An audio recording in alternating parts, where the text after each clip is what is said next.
حضور صلی اللہ علیہ وآلہ وسلم کی اللہ سے ملاقات کا واقعہ مسروق رحمت اللہ نے بیان کیا کہ میں نے عائشہ رضی اللہ عنہا سے پوچھا، اے ایمان والوں کی ماں، کیا محمد صلی اللہ علیہ وآلہ وسلم نے معراج کی رات میں اپنے رب کو دیکھا تھا؟ عائشہ رضی اللہ عنہا نے کہا، تم نے ایسی بات کہی کہ میرے رونگٹے کھڑے ہو گئے، کیا تم ان تین باتوں سے بھی ناواقف ہو؟ بسم اللہ الرحمن الرحیم۔ رسول اللہ صلی اللہ علیہ وآلہ وسلم کو طائف کے دعوتی سفر سے واپسی پر جسم اور روح کے ساتھ بیداری کی حالت میں مسجد حرام سے مسجد اقصی اور پھر وہاں سے ساتوں آسمان، سدرۃ المنتہا، جنت و جہنم اور جہاں تک اللہ نے چاہا ان مقامات کی سیر کرائی گئی۔ اس سفر کو اسراء و معراج کہتے ہیں۔ معراج کی تاریخ میں علماء کا اختلاف ہے اور کئی اقوال کتب میں مذکور ہیں۔ معراج کے واقعے کا اجمالی خلاصہ یہ ہے کہ نبی کریم صلی اللہ علیہ وآلہ وسلم حضرت ام ہانی رضی اللہ عنہا کے مکان میں استراحت فرما رہے تھے کہ یک چھت پھٹی اور جبرائیل امین اترے۔ ان کے ہمراہ دیگر فرشتے بھی تھے۔ نبی کریم صلی اللہ علیہ وآلہ وسلم کو جگا کر مسجد حرام لے جایا گیا۔ وہاں آپ کے سینہ مبارک کو چاک کر کے کلب اطہر کو آب زمزم سے دھویا گیا۔ بعد ازاں آپ کی سواری کے لیے ایک بہشتی جانور لایا گیا اور مسجد اقصی کی جانب روانہ ہوئے۔ اس راستے میں آپ کو عجائبات دکھائے گئے۔ مختلف اقوام اور مختلف لوگ اپنے گناہوں کی وجہ سے مختلف سزاؤں میں مبتلا تھے۔ مسجد اقصی پہنچ کر رسول اللہ صلی اللہ علیہ وآلہ وسلم نے انبیاء کی امامت فرمائی۔ اس کے بعد ملائکہ کی معیت میں آسمانوں کی جانب روانہ ہوئے اور آسمانوں میں آپ صلی اللہ علیہ وآلہ وسلم نے مختلف انبیاء کرام حضرت آدم، حضرت یحییٰ، حضرت عیسیٰ، حضرت یوسف، حضرت ادریس، حضرت ہارون، حضرت موسیٰ، حضرت ابراہیم علیہ السلام سے ملاقات فرمائی۔ بعد ازاں آپ صلی اللہ علیہ وآلہ وسلم کو سدرۃ المنتہا کی طرف بلند کیا گیا۔ اس مقام پر آپ صلی اللہ علیہ وآلہ وسلم نے جبرائیل امین کو اصلی صورت میں دیکھا، نیز اللہ جل شانہ کی تجلیات و انوارات کا مشاہدہ کیا۔ یہاں سے مقام شریف الاقلام اور پھر مقام شریف الاقلام سے بارگاہ قدس میں پہنچے۔ وہاں بارگاہ الہی میں سجدہ بجا لائے اور بلا واسطہ کلام خداوندی سے سرفراز ہوئے۔ اسی موقع پر نماز فرض کی گئی۔ یہاں سے واپسی پر آپ صلی اللہ علیہ وآلہ وسلم دوبارہ بیت المقدس میں اترے۔ وہاں سے براق پر سوار ہو کر صبح سے قبل مکہ مکرمہ پہنچے۔ یہ سفر معراج کا اجمالی خاکہ تھا۔ کیا نبی صلی اللہ علیہ وآلہ وسلم نے اللہ تعالیٰ کو دیکھا ہے؟ اس بارے میں صحابہ کرام رضی اللہ عنہم کے دور سے اختلاف چلا آ رہا ہے۔ بعض صحابہ کی رائے یہ ہے کہ حضور صلی اللہ علیہ وآلہ وسلم نے اللہ تعالیٰ کو اپنی ان آنکھوں سے نہیں دیکھا ہے۔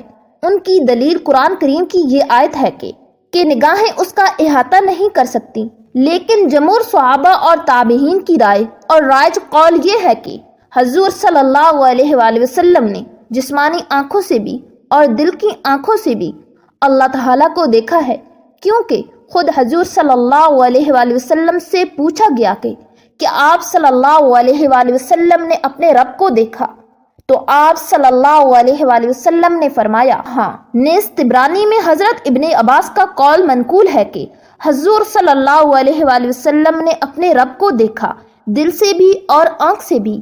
یہاں مرتين سے مراد 2 مرتبہ دیکھنا نہیں ہے، بلکہ مطلب یہ ہے کہ حضور صلی اللہ علیہ وآلہ وسلم نے اپنے رب کو دونوں طرح سے دیکھا، دل کی آنکھوں سے بھی اور سر کی آنکھوں سے بھی۔ علاوہ ازیں جب حضرت ابن عباس رضی اللہ عنہ سے پوچھا گیا کہ حضور صلی اللہ علیہ وآلہ وسلم نے اپنے رب کو کیسے دیکھا، قرآن میں تو ہے نگاہیں اس کا احاطہ نہیں کر سکتی، تو حضرت ابن عباس رضی اللہ عنہ نے جواب دیا، تیرا بھلا ہو، وہ تو اس طرح نگاہیں نہیں دیکھ سکتی کہ اللہ تعالیٰ کا مکمل ادراک کرے، اس کا کامل احاطہ کرے۔ عبداللہ بن شقیق رحمت اللہ کہتے ہیں، میں نے حضرت ابو ذر غفاری رضی اللہ عنہ سے کہا، اگر میں نے رسول اللہ صلی اللہ علیہ وآلہ وسلم کی زیارت کی ہوتی تو میں نے آپ صلی اللہ علیہ وآلہ وسلم سے ضرور پوچھا ہوتا۔ انہوں نے پوچھا، تم رسول اللہ صلی اللہ علیہ وآلہ وسلم سے کیا بات پوچھتے؟ میں نے کہا، میں پوچھتا کہ کیا آپ نے اپنے رب کو دیکھا تھا؟ تو حضرت ابو ذر رضی اللہ عنہ نے کہا، یہ بات تو میں نے آپ صلی اللہ علیہ وآلہ وسلم سے پوچھی تھی تو آپ نے فرمایا کہ میں نے اپنی آنکھوں سے نور کے حجاب کو دیکھا تھا۔ معلوم ہوا کہ اس طرح دیکھنا کہ نگاہیں مکمل ادراک کریں جیسے جنت میں اللہ تعالیٰ نصیب کریں گے، ایسا دنیا میں کوئی نہیں دیکھ سکتا۔ ہاں فی الجملہ حق تعالیٰ شانہ کو دیکھنا ممکن ہے، اور یہی روایت سیدنا محمد رسول اللہ صلی اللہ علیہ وآلہ وسلم کو شب معراج میں میسر ہوئی۔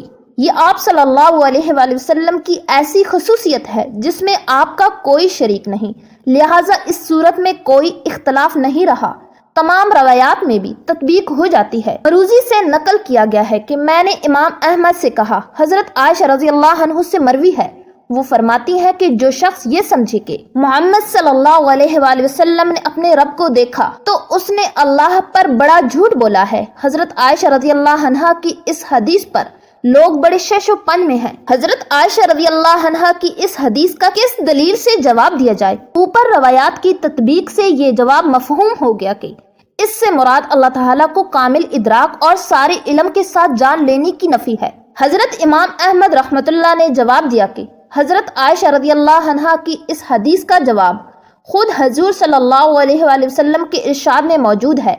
آپ صلی اللہ علیہ وآلہ وسلم کا قول ہے۔ اوپر روایات اور تطبیق سے یہ بات واضح ہو گئی کہ اللہ کے رسول صلی اللہ علیہ وآلہ وسلم نے اپنے رب کو دیکھا ہے، ہاں کامل ادراک کے ساتھ نہیں دیکھا، اس لیے کہ اس طرح کا دیدار دنیا میں ممکن نہیں۔ یہ دیدار اللہ تعالیٰ جنت میں کروائیں گے، البتہ فی الجملہ دیکھنے میں کوئی اشکال نہیں۔ اس طرح کا دیدار اللہ کے رسول اللہ صلی اللہ علیہ وآلہ وسلم کو اللہ نے کروایا۔ جمہور صحابہ اور تابعین کا یہی مذہب ہے، اور محققین کا رائج قول یہی ہے کہ آپ صلی اللہ علیہ وآلہ وسلم نے سر کی آنکھوں سے اللہ کو دیکھا ہے۔ فقط واللہ عالم۔ مسروق رحمت اللہ نے بیان کیا کہ میں نے عائشہ رضی اللہ عنہا سے پوچھا، اے ایمان والوں کی ماں، کیا محمد صلی اللہ علیہ وآلہ وسلم نے معراج کی رات میں اپنے رب کو دیکھا تھا؟ عائشہ رضی اللہ عنہا نے کہا، تم نے ایسی بات کہی کہ میرے رونگٹے کھڑے ہو گئے۔ کیا تم ان تین باتوں سے بھی ناواقف ہو؟ جو شخص بھی تم میں سے یہ تین باتیں بیان کرے وہ جھوٹا ہے۔ جو شخص یہ کہتا ہو کہ محمد صلی اللہ علیہ وآلہ وسلم نے شب معراج میں اپنے رب کو دیکھا تھا وہ جھوٹا ہے۔ پھر انہوں نے یہ آیت تلاوت کی اور کہا کہ کسی انسان کے لیے ممکن نہیں کہ اللہ سے بات کرے سوائے اس کے کہ وحی کے ذریعے ہو یا پھر پردے کے پیچھے سے ہو، اور جو شخص تم سے کہے کہ نبی کریم صلی اللہ علیہ وآلہ وسلم آنے والے کل کی بات جانتے تھے وہ بھی جھوٹا ہے۔ اس کے لیے انہوں نے یہ آیت تلاوت کی، اور کوئی شخص نہیں جانتا کہ کل کیا کرے گا کی تلاوت فرمائی۔ اور جو شخص تم میں سے کہے کہ نبی صلی اللہ علیہ وآلہ وسلم نے تبلیغ دین میں کوئی بات چھپائی تھی وہ بھی جھوٹا ہے۔ پھر انہوں نے یہ آیت تلاوت کی، یعنی اے رسول پہنچا دیجئے وہ سب کچھ جو آپ کے رب کی طرف سے آپ پر اتارا گیا ہے۔ ہاں نبی کریم صلی اللہ علیہ وآلہ وسلم نے حضرت جبرائیل علیہ السلام کو ان کی اصل صورت میں 2 مرتبہ دیکھا تھا۔ سدرۃ المنتہا کے پاس آپ نے جبرائیل علیہ السلام کو ان کی اصل شکل میں دیکھا، یعنی جس شکل میں اللہ تعالیٰ نے بنایا تھا۔ ان کے 600 پر ہیں اور ہر پر اتنا بڑا ہے کہ اس سے آسمان کا کنارہ چھپ جائے۔ ان پروں سے رنگا رنگ موتی اور یاقوت اتنی تعداد میں گر رہے تھے کہ ان کا شمار اللہ ہی کو معلوم ہے۔ پھر ایک بدلی نے آپ کو آ کر گھیر لیا، آپ کو اسی بدلی کے ذریعے اوپر اٹھا لیا گیا۔ جبرائیل وہیں رہ گئے بدلی کی جگہ، یعنی بعض روایات میں ایک سیڑھی کے ذریعے اٹھانے کا ذکر بھی آیا ہے۔ یہاں آپ نے سری اقلام یعنی لوح محفوظ پر لکھنے والے کلموں کی سرسراہٹ کی آوازیں سنی۔ یہ تقدیر کے قلم تھے اور فرشتے ان سے مخلوق کی تقدیریں لکھ رہے تھے۔ اس تفصیل سے معلوم ہوا کہ جبرائیل علیہ السلام سدرۃ المنتہا سے آگے نہیں گئے، اور یہ بھی معلوم ہوا کہ سدرۃ المنتہا 7ویں آسمان سے اوپر ہے۔ بعض علماء نے لکھا ہے کہ یہ عرش عظیم کے دائیں طرف ہے۔ ایک روایات میں ہے کہ جبرائیل علیہ السلام آپ صلی اللہ علیہ وآلہ وسلم کو لے کر 7ویں آسمان کے اوپر گئے، وہاں ایک نہر پر پہنچے، اس میں یاقوتوں، موتیوں اور زبرجد کے خیمے لگے تھے۔ اس نہر میں ایک سبز رنگ کا پرندہ تھا، وہ اس قدر حسین تھا کہ اس جیسا پرندہ کبھی نہیں دیکھا تھا۔ جبرائیل علیہ السلام نے بتایا، یہ نہر کوثر ہے جو اللہ تعالیٰ نے آپ کو عطا فرمائی ہے۔ آپ فرماتے ہیں میں نے دیکھا اس میں یاقوت اور زمرد کے تھالوں میں رکھے ہوئے سونے اور چاندی کے جام تیر رہے ہیں۔ اس نہر کا پانی دودھ سے زیادہ سفید تھا۔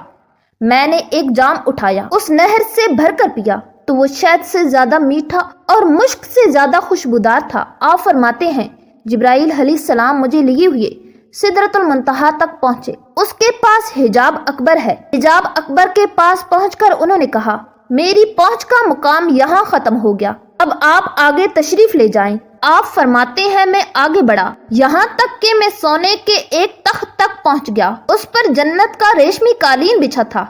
اسی وقت میں نے جبرائیل علیہ السلام کی آواز سنی، وہ کہہ رہے تھے اے محمد اللہ تعالیٰ آپ کی تعریف فرما رہے ہیں، آپ سنیں اور اطاعت کیجیے، آپ کلام الہی سے دشت زدہ نہ ہوں۔ چنانچہ اس وقت میں نے حق تعالیٰ کی تعریف بیان کی۔ اس کے بعد مجھے اللہ کا دیدار ہوا، میں فوراً سجدے میں گر گیا۔ پھر اللہ نے مجھ پر وحی اتاری، وہ یہ تھی اے محمد جب تک آپ جنت میں داخل نہیں ہو جائیں گے اس وقت تک تمام نبیوں کے لیے جنت حرام رہے گی، اسی طرح جب تک آپ کی امت جنت میں داخل نہیں ہوگی تمام امتوں کے لیے جنت حرام رہے گی۔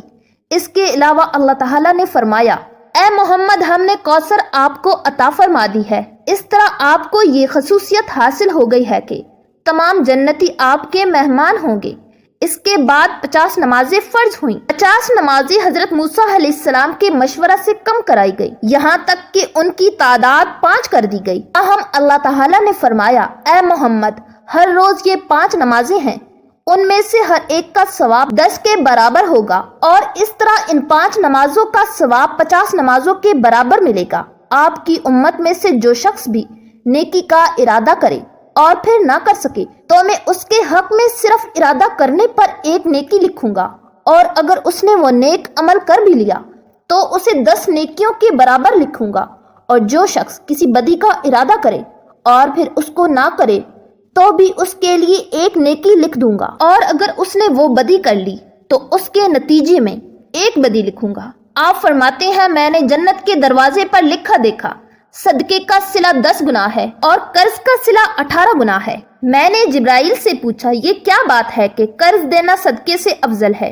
جواب میں انہوں نے کہا اس کی وجہ یہ ہے کہ سائل جسے صدقہ دیا جاتا ہے وہ مانگتا ہے تو اسی وقت اس کے پاس کچھ نہ کچھ ہوتا ہے، جبکہ قرض مانگنے والا اسی وقت قرض مانگتا ہے جب اس کے پاس کچھ نہ ہو۔ اے ہمارے پروردگار ہم کو اپنی رحمت خاص سے نواز اور ہمارا معاملہ درست کر دے۔ کامنٹ سیکشن میں آمین لکھنا مت بھولیے گا۔ جزاک اللہ۔